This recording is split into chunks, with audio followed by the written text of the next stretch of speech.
women drop out at 2 points. When they get married, when they have children. And in India, we have invented a point number 3, my child has 10 standard exam. It's harder for women because we don't have wives. When Jacinda Ardern, who is the Prime Minister of New Zealand, quit her job because she quote-unquote did not have enough in the tank, I was like, the woman needs a wife. Every single woman who survives one of these hurdles and is still standing is an example for another woman. Yes, who's facing that. absolutely. That's it. We should be able to, as journalists, unfortunately, absorb that pressure, but not pass it on to you. That's the job. Not make you angry. Okay, Faye, so let's kick off. And my questions, I have to read them because today I don't want to get any wrong, while interviewing you. So I'm going to start with a simple one, something easy, something which I know, like you said, you feel strongly about. How can women in everyday lives inspire other women to get into the workforce and, more importantly, and I say this very important, to stay put in their job, with their career, with their business? And moreover, what can be done at the larger level to make this happen? Okay. So, I think that every single woman is a role model for other women. A lot of times we don't realize it, but somebody is watching you, right? And the fact that you are here is evidence that she can also do it.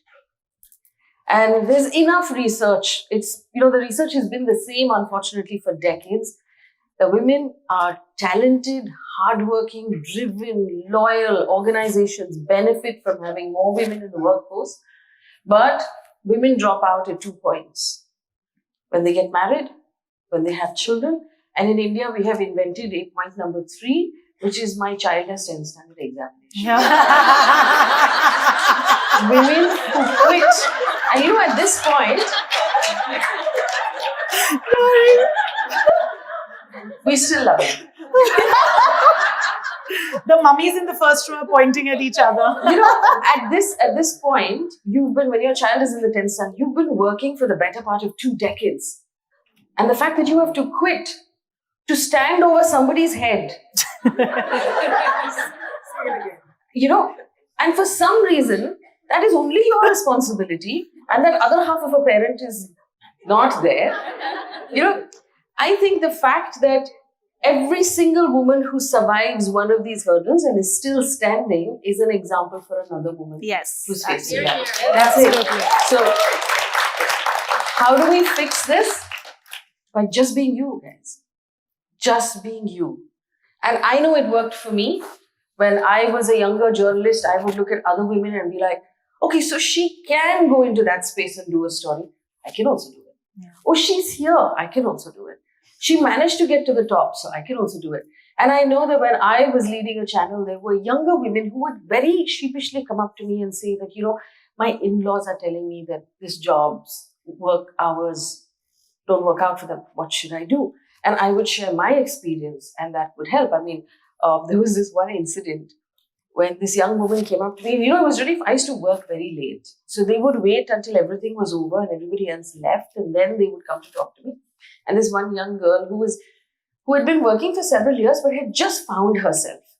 You know what I mean? She just found a role that she was blossoming in. She was a reporter for the first time. She was doing really well.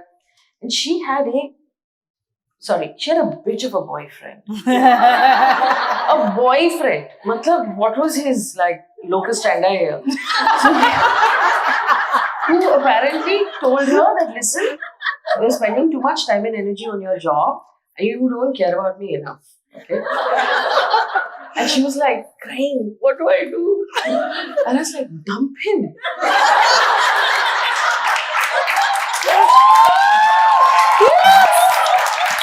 I was like, if he's doing this much choo-choo now, you know what will happen if you marry this guy?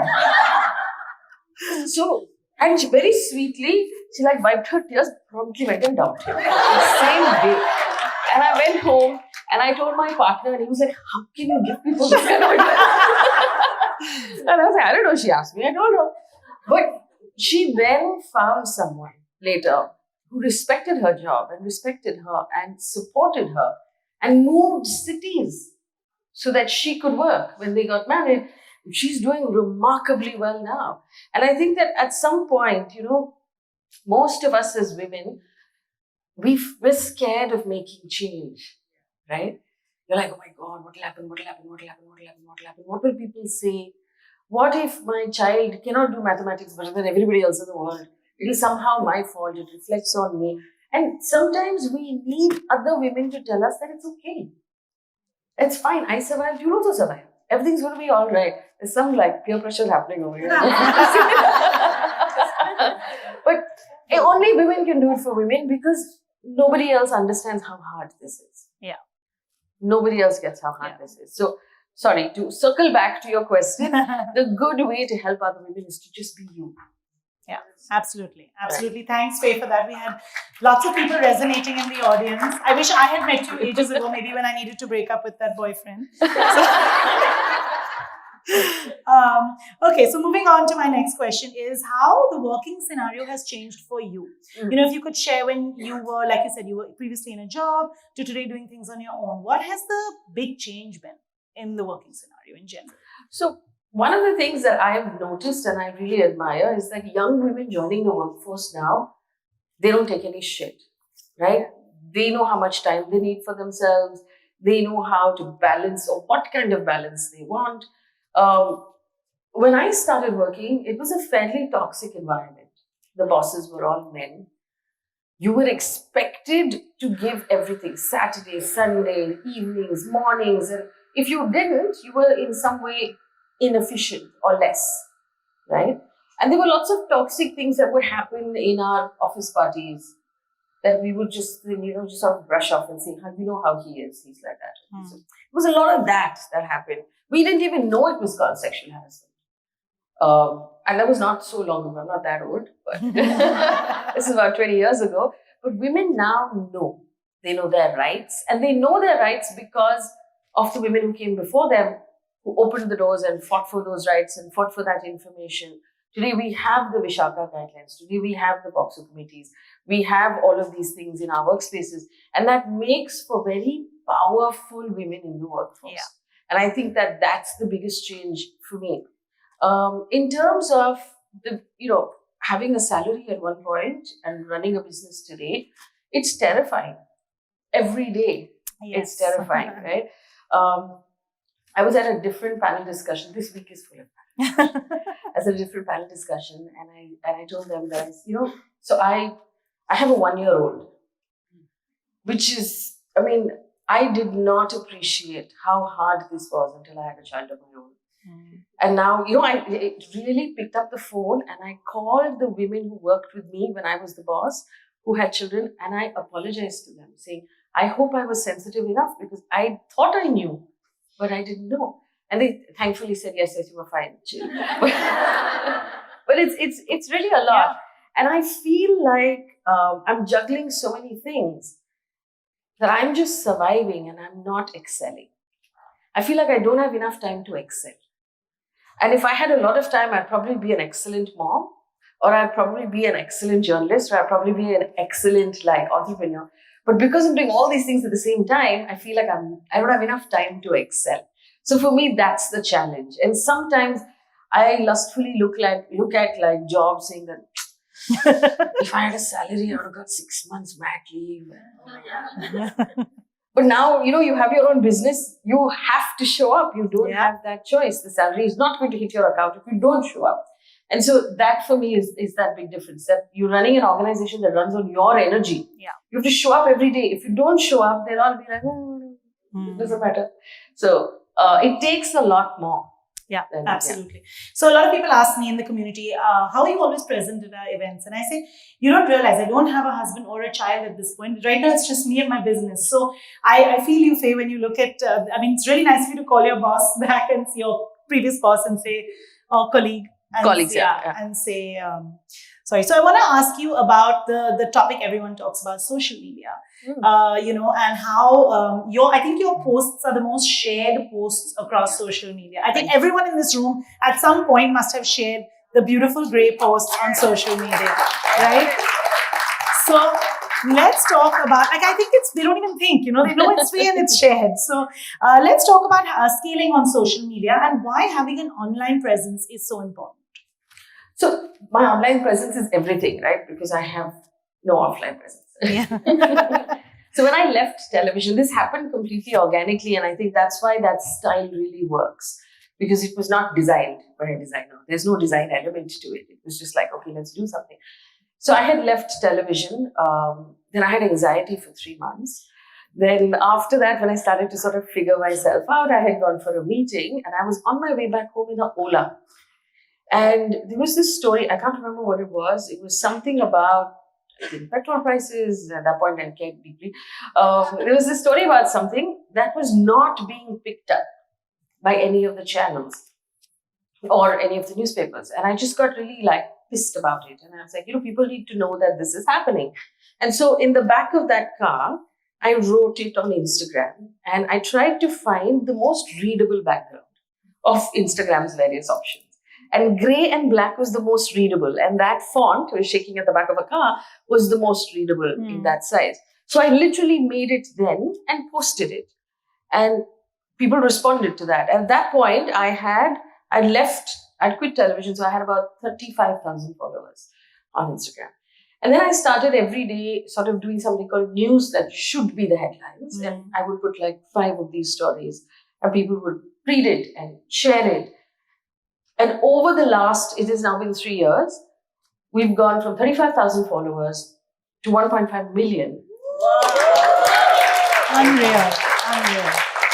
From simply doing just that and nothing else. It's all organic. I have not spent a rupee on any of it because I don't have a rupee to spend on any of it. And we at one point someone said, we should get a graphic designer to see how they can make this better. They made it better. I hated it. So we've tried a couple of times to sort of change it up, and it doesn't work for me. And I know that if it doesn't work for me, it won't work for the audience. So we've just kept it that way. And there are a couple of rules. So I have a team of 4, actually 5, including me, who actually do the work back end. And there are rules we follow. Every story is verified twice or thrice. Every detail is verified twice or thrice. We only put out news that qualifies as something that you should know. We don't put out stuff that you should not know. So who wore what to their yoga class in the morning is not something that we share, because we don't think that is important. If there is a story that we cannot find a second source verification, we don't post it. Nothing will happen if you don't know immediately. It's okay. So we hold it. And we ask ourselves really important questions. Is the name of this individual who has committed a crime important? Is sharing the religion of someone who has committed a particular crime important? Is it important to find out what caste the victim was from? We ask ourselves these questions because it's important. It is what results in dignity for the person who has been covered, the person who has suffered the crime, the victim, the survivor. It's the dignity of the person who is reading that piece of news. It is the dignity of the journalist who is covering that piece of news. So I want to be able to go back to what makes journalism good and be able to put out verified information that is important for you to know. Important for you to know why, so that you are a reasonably informed citizen of this country and the world. So tomorrow, when you make decisions, when you go into a voting booth, you know what is going on around you. Enough to make you a reasonably functional member of society. Outside of that, if you want information, you can go out and seek it. You won't get it from me, but there are many sources in which you can seek it. But you should get this information with dignity, so you don't have to wade through hate. You don't have to listen to dirty comments. You don't have to feel like you're being manipulated. News manipulates 2 emotions: anger and fear. So they'll tell you that this horrible crime has happened. Tomorrow it can happen to you. It happened to your loved ones. It happened to your daughters. Okay? And so it makes you nervous, and that is how they keep you interested. And they'll show you the same visual over and over and over and over and over and over again till it messes with your mind. Or anger, where they'll tell you that this has happened, you should be pissed, you should be angry, you should be angry, you should be angry, you should be angry. And people are watching this before they go to bed. That can't be good. Yeah. It's not healthy for anybody. I worked in that system. I know what a toll it took on the people who worked with me and how it messed them up mental health wise, and how television is a really stressful place to work. And it doesn't have to be. News doesn't have to be stressful. I mean, there are stressful points in our career. So COVID was a stressful point. I remember we were all working from home, except for when I went out to report. The rest of the stuff I was doing from home. And I've been doing this for 20 years. So I'm able to sort of separate myself emotionally from what is going on. But there was this time when my partner came out. He was using one bedroom as an office. I was using the dining table as an office at that time. So he came out and he looked at me. And I was typing with tears streaming down my face. And he was like, what happened? And we were at that point where bodies were floating in the Ganga, right? And I just cracked. It reached a point where I couldn't take it anymore. And I was typing and I was crying and typing at the same time. I was staying up all night, sort of fielding calls about oxygen and this and that and babies. And it was too much. But other than that, we should be able to, as journalists, unfortunately, absorb that pressure, but not pass it on to you. That's the job. Not make you angry, not make you upset, but just tell you what is happening without emotion. So even though that gray on black was a complete accident, it worked for all these things. It's calming. There's no anger in it.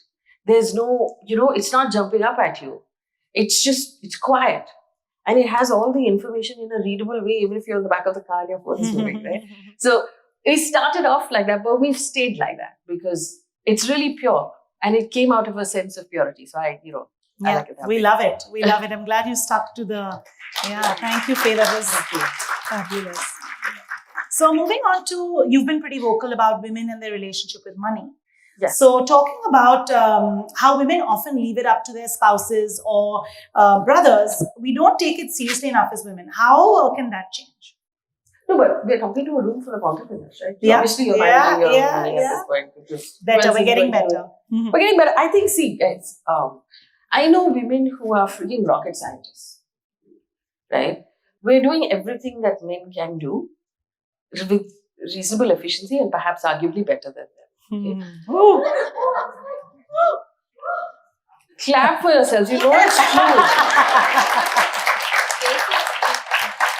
There is nothing complicated about managing money. It's annoying, and it's probably why you don't do it. Because it's like, oh, who's going to talk to that bank guy? Nobody wants to talk to the bank guy. But we've got to do it. Right?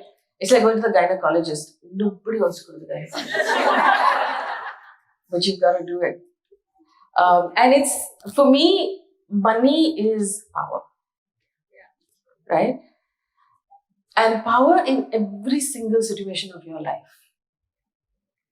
And we're really nice and we're taught from the time we're little girls to be liked. Apna dress kharab mat karo. Auntie ko hello bol. Chachi ko kiss de do. So, we're taught to sort of negate our discomfort constantly.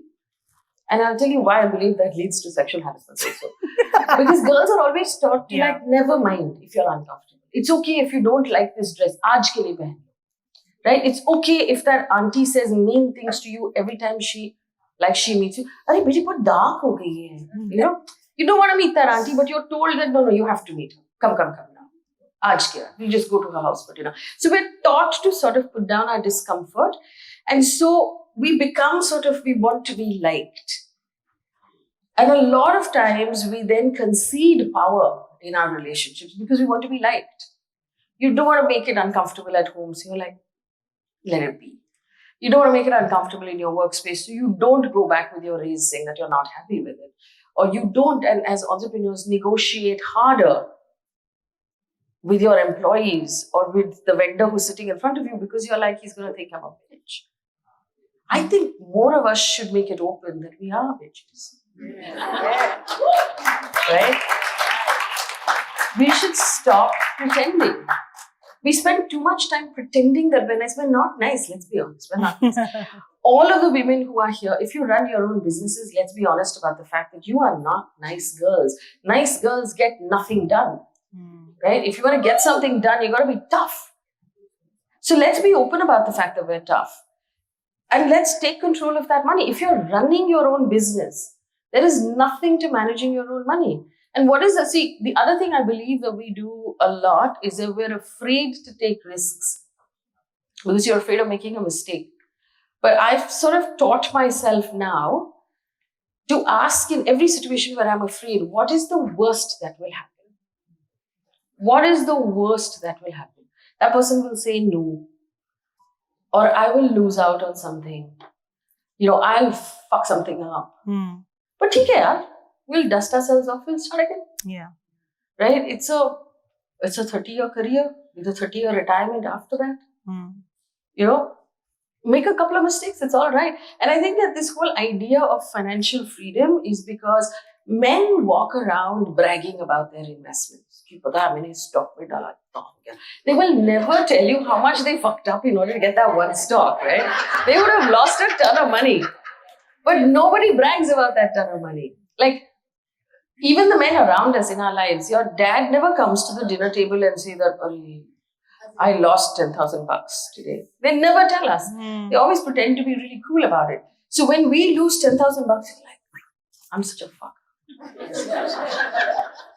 Everybody makes mistakes. And it's only when you make mistakes, you will figure out how to do this. So for me, I think the first thing to remember when you're managing your money is you don't have to do it yourself. Get a good advisor.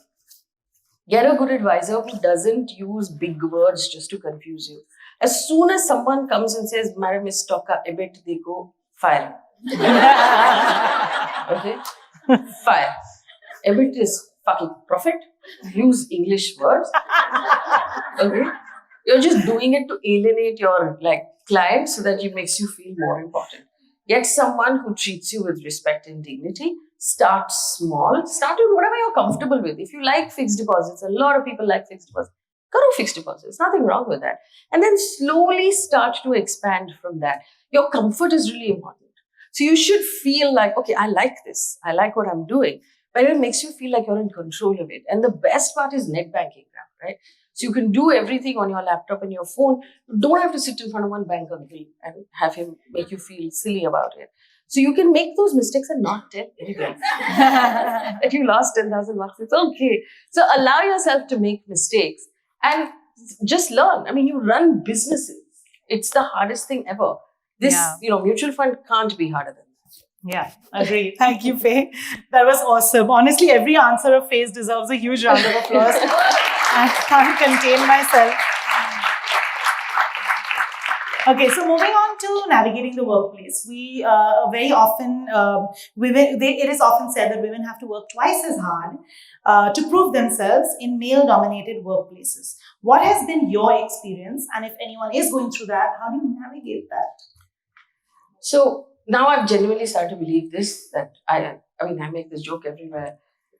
It's harder for women because we don't have wives. That is just fabulous.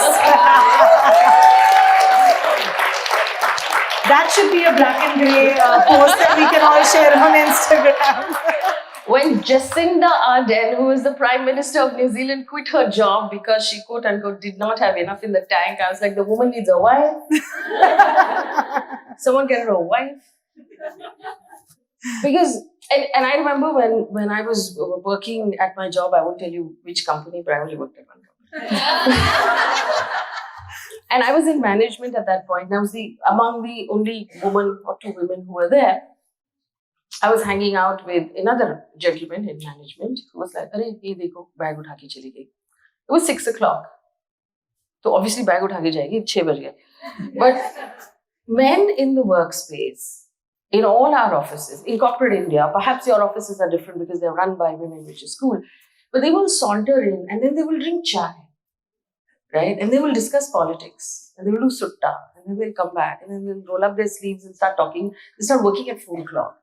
And then they'll schedule a meeting at 8 o'clock because they don't have anything to do, right? There's a wife at home who is looking after dinner, who is doing homework, who's doing PTA meeting, who is like getting the dry cleaning done, who's paying the maid, who's buying the groceries. So this uncle is a saunter home at like 9:30, 10 o'clock and eat his dinner after the kids have gone to bed when it is safe. Right? And they will come home and behave like office is this magical place that only men go to. Like that.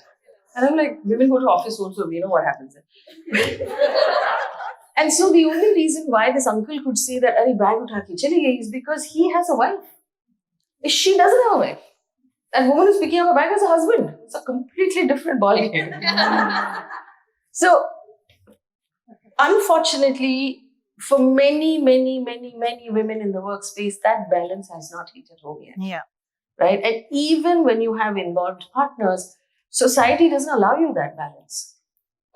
The teacher will call you and make it seem like your fault that your child punched someone in school. And will say that, you need to pay more attention. Because mother is not paying enough time, then how can we in school? I had a colleague, we were sitting together, it was 2 in the afternoon, we were here in Lower Parel.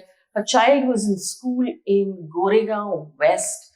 The teacher called her in the middle of the day and said, come immediately. And I was like, but why? They didn't even tell her why. She had to get into her car, cancel her day, dart across the city to find out that her child had punched somebody else. Now, A, you never call the dad. B, but handle it in school. Now punish him if you have to. Send me a freaking email about it. But somehow it's always the mom's fault, right? Education is like, marks is always the mom's fault. How clean the house is, whether the groceries are in or not, is always the woman's responsibility. And so we're doing so much. And this is why I'm in love with this room, because when women become entrepreneurs, you have to make that decision to take a massive risk. And if you fail, they will never let you forget about it. You worry that if you fail, will you ever get your job back? And worst of all, that when you run your own business, it's going to take hours and hours and hours of your time. So you have to make that commitment, say, I will be here. Because unless your business is your primary responsibility, it's very difficult to make it a success. But you also have 3 other primary responsibilities. The house is also your responsibility. The child is also your responsibility. Everything is your responsibility. So how do you make all of this happen? So we're literally working 4 jobs at all times. And which is why you have to give yourself a round of applause. Absolutely. Absolutely. And all this while I was looking for a husband, time to switch over and look for a wife.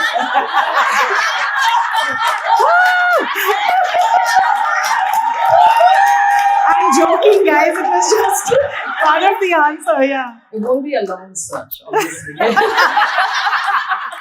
So one of my closest friends is currently arguing for same-sex marriage at Supreme Court. So yay! Okay, so let's move on a little bit to positive change at the workplace. A lot of people run their own companies here, manage huge amount of people. It's very tough. Firstly, because first you're an entrepreneur, you start your business, then you learn how to manage your business, then you have to learn how to manage people. And I say this, managing a team is the toughest thing ever. So what are the best examples of positive change in the workplace that you've noticed in the last 5 years? So I think one thing is true, when you become a leader, 90% of the job is HR. Yeah. Right? Because it's all about staffing, it's about using people adequately, it's about keeping people interested, it's about driving people. So then you actually realize that 1% of time is actually spent designing. And I know that many of us sometimes stop and say, should I just become freelance? So I can just sit with my paper, and just do my thing. I mean, I remember during COVID, because the whole world shut down, it was the only time I could go out on field and report myself. And it was so refreshing to be able to do that. People thought I was mad because we went inside ICUs where people were being treated for COVID in phase 1, when nobody knew how bad this was. But I was so happy because that is what I really love doing. And I never get the time to do it because there's so much, when you're running a business, you're doing so much other stuff. But I think that the interesting things about workspaces is that the newer spaces are run by women. Women who run workspaces that are more inclusive, that are more understanding. We have people openly talking about mental health. We have people openly talking about sexual orientation. We are more conscious about the impact our jobs have on the people who are working there. I would like to think that we are much better at handling any instance of sexual harassment than we were earlier. I think these are all really, really important things. And I'm going to ask you the most cliched question, but the last one is, and I actually want to know this, is what's the best piece of career advice you've ever received? Ooh, okay. So I remember someone who told me to just every day is a new day. And this was my first editor who told me, used to use a lot of cricket analogy, who said that, Sachin Tendulkar will start at the crease at 0. So it doesn't matter if he hit a century the previous day or he got duck out the previous day.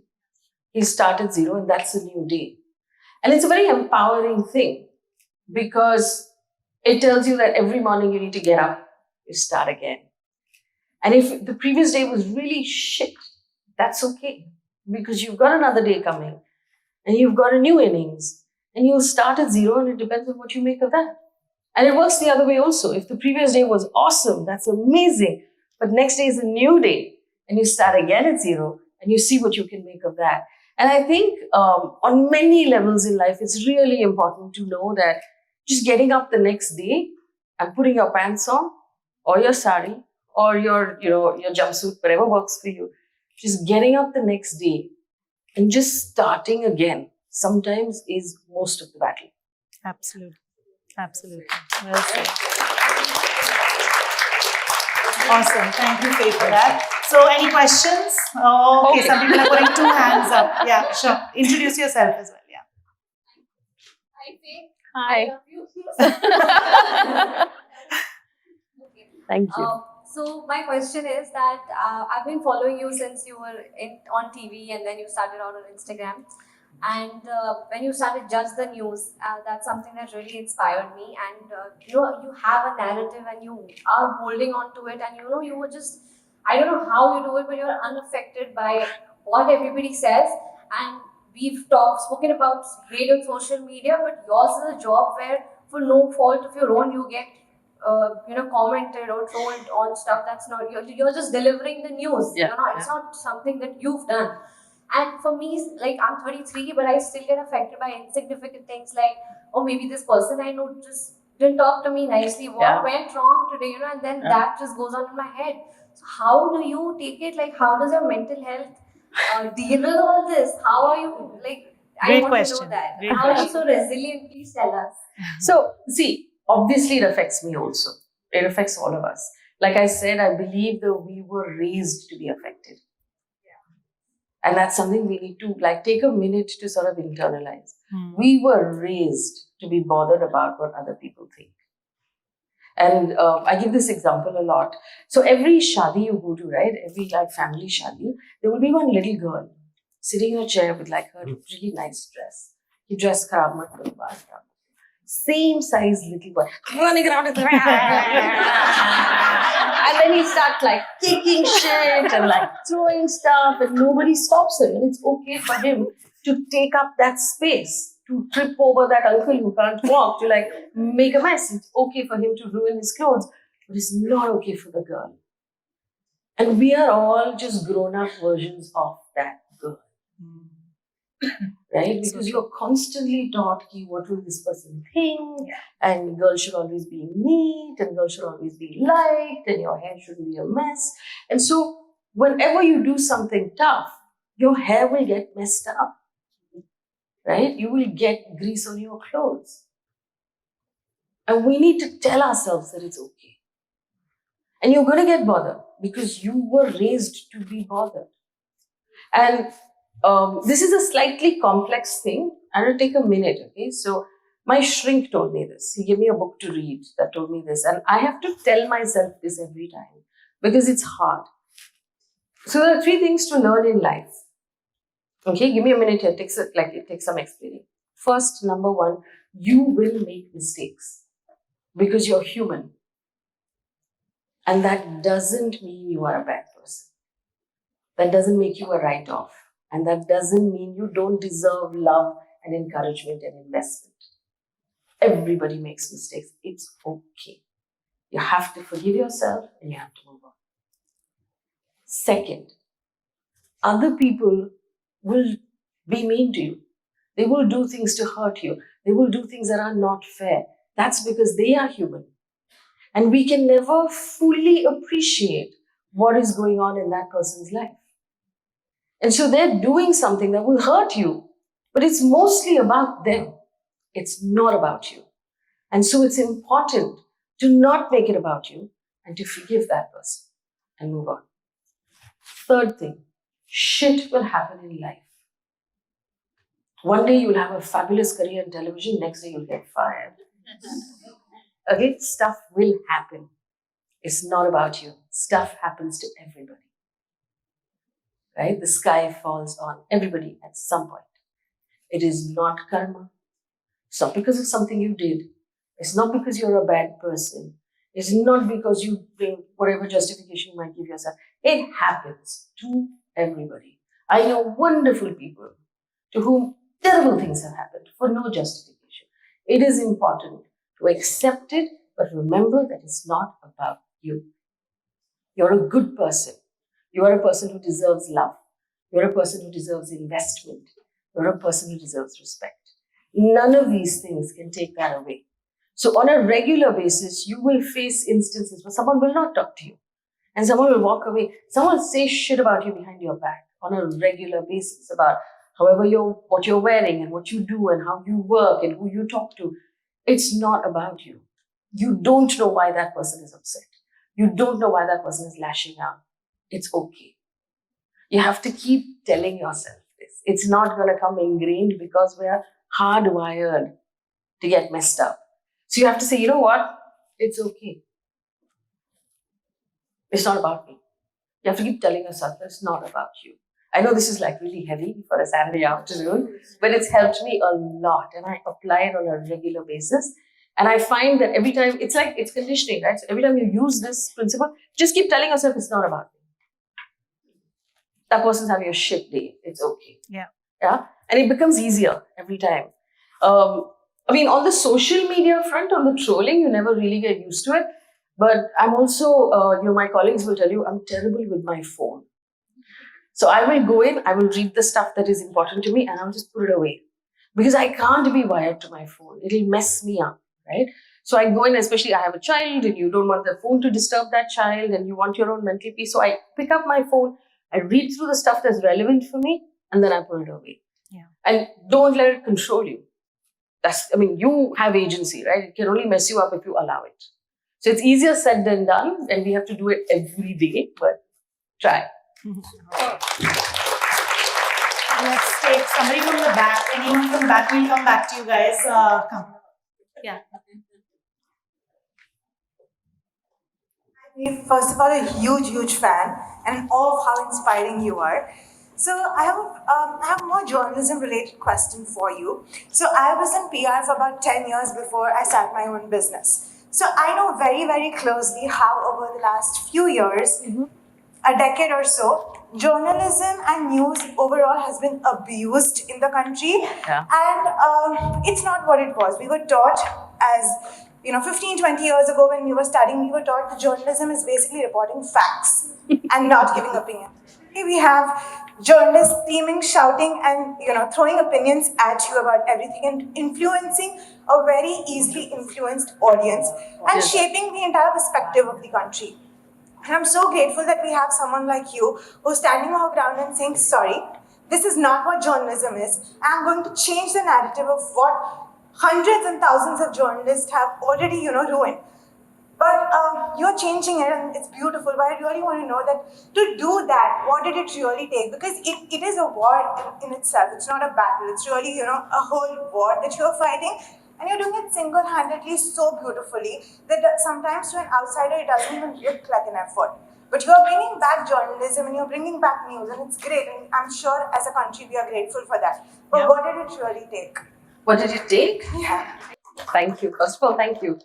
I think it takes consistency. And you just, like I said, show up every day and do the same thing. And I told my team as well, credibility is not won overnight. Like I can't show up and say, trust me. We never trust the person who says, trust me. You shouldn't also. That and anyone who says you're like a daughter to me. Run.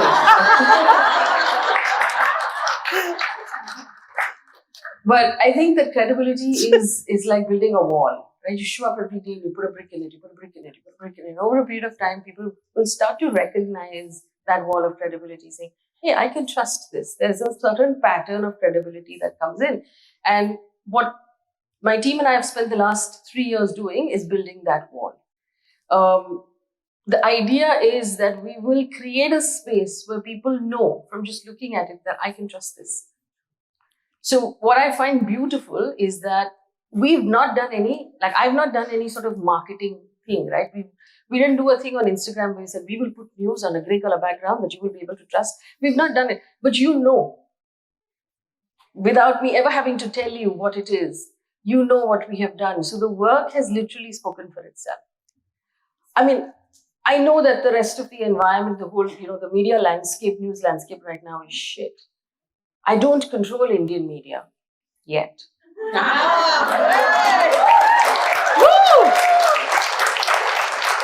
Woo! I love that one. I love that one. But never say never, right? Yes. So the aim is that we start, we're doing whatever, I'm doing whatever I can within my ability, my circle of influence. But to create, to be able to prove that it's possible is really important. And then after that, we'll take over the world. I have something to say. Yeah. I want to say again that I love Yes. you and one more fan because I'm huge fan. But just to address this, my daughter is doing film and journalism in Paris, and she told me they devoted an entire 3-hour class to you. Oh my God.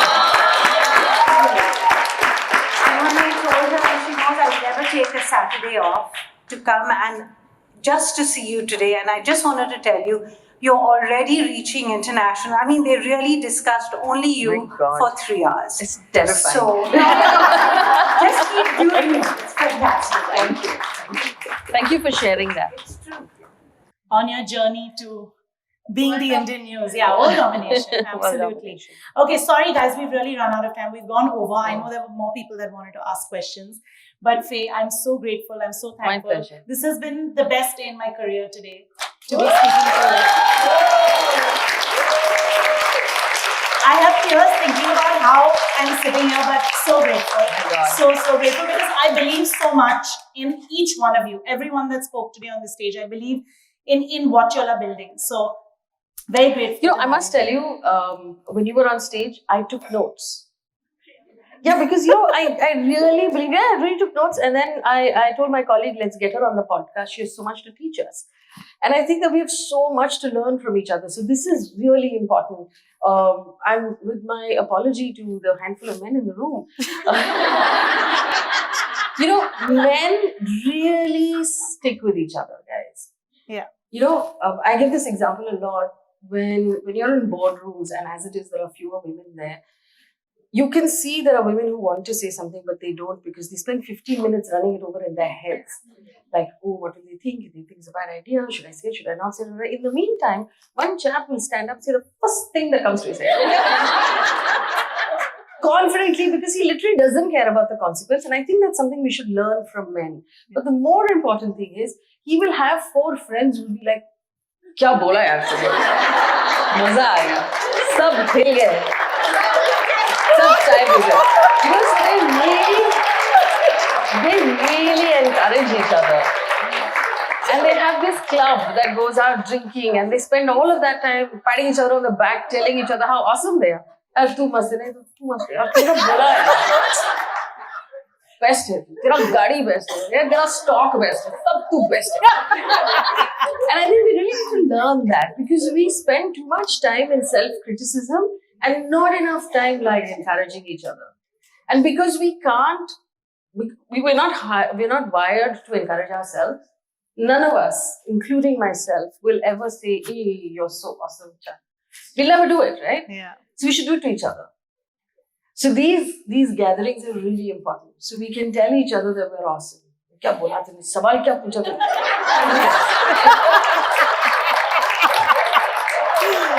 Yeah, absolutely.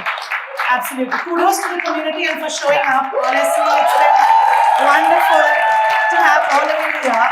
So, Faye, thank you. You added so much knowledge, laughter, and we're all going to go home and think about everything that you said. So, thank you.